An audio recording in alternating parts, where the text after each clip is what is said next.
If all rumors and leaks so far are correct, then we are going to see the new Galaxy S23 FE in a couple of days on October 4th. Over the past couple of months, we have seen and heard a lot about this device, and this is the first time that Samsung is going for a slightly different approach. But the point here is that if you are looking to get your hands on this upcoming phone, you should know about what it is going to offer.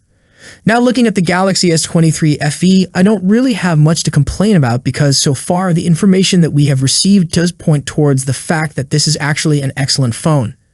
The Snapdragon 8 Gen 1 still holds even after over a year, and while I am still not sure how the Exynos 2200 is going to perform, I do believe that for $599, the phone's hardware is more than solid. However, I wish I could say the same about the bezels because that is where I see the problem. I don't even have to say if you look at the video closely, because the moment we look at the screen, the bezels jump at your face and make their presence known. I am not sure why Samsung decided to go with thicker bezels this time around. I am not against the concept of flat screens. As a matter of fact, I do want more phones to have it. But the Galaxy S23 FE does not have any right to have bezels that make it look like a phone from a couple of years. This could actually look worse in person, especially when you put a screen protector on it.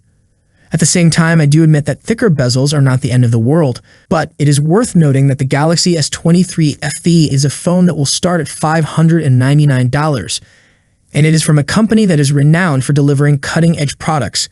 Keeping all the factors in mind, there is little to no reason for Samsung to go with bezels that are this noticeable. The Galaxy S23 FE should be coming out on 4th October alongside other Fan Edition devices. If that does happen, it will be providing you with complete coverage, and you can get a solid look at all the devices that Samsung has in store for us. That's it for today. What's your thoughts on this? Let me know in the comment section. As always, see you in the next video.